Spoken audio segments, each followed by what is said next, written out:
السلام عليكم ورحمة الله وبركاته. هذه أنا قصة تاني وصابير هذه هرجتكم مع ستة لجوجاga waxaan ku sii dhownahay 3,000 waxaan naga dhimay 900 haddaba adiga ayaan gaarsiin kareeto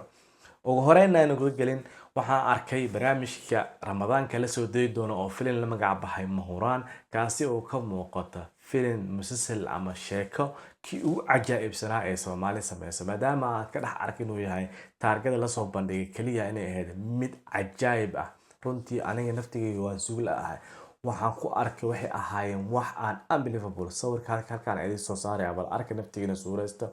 taargada noocaan oo kaleeta gabadhii oo jilbaha dhulka dhiganayso oo nin baryaysa micnaheeda mugdi ka dambeeyo qoraxda gadaal ka jirto marooba ee qof dumar ah oo lagu shaa dhibaatada marooba oo lagu shahay ee tahay Mahuraan haddaba wax qasab ah qof la qasbayo kaleeto oo Mahuraan waxaan ku hurayno kaleeta runtii unbelievable kaarta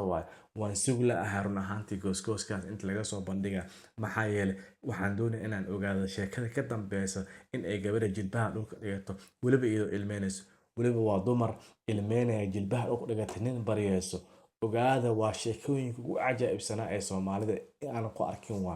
runtii waxay noqon doontaa haddii ma sugi karo run ahaantii gooskiis inta laga soo bandhigo kaliya sawirka trailerka sawirkaas bis la soo bandhigo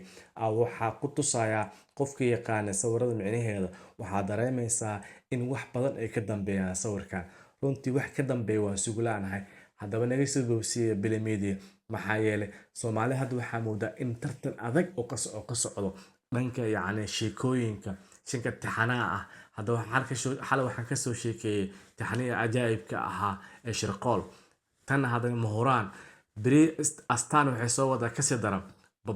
ramadaanka waa noo fadhisaa si kale muu taqaani ramadaanka waa fadhisaa haddaba waxaan leeyahay akhyaarta aanan arkin taarkadan Mahuraan waa arki kartaa halkaan aan soo saarayaa top amazing wax kale haddaba waxaan dhihi lahaa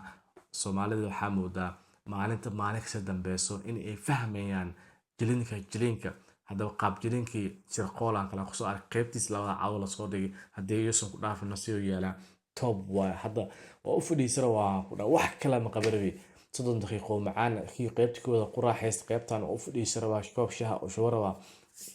war waxaan ku dhahay cadaanki iyo iska badaab meeshaan sheeko Soomaali ah sheeko marabino sheeko ma jirabin alaab sheeko ka gadmayso oo taawanaysa wax sax ah waxa dalkaaga ka jira wax dalkaaga ka socdo gudaha u galeysad wax kale oo amazing haddaba inta la joogto ku maasanta la joogaayo waxaan ka codsanayaa inaad meel dheer gaarsiiso aad 2 qofood 3 qofood aad gaarsiiso intaas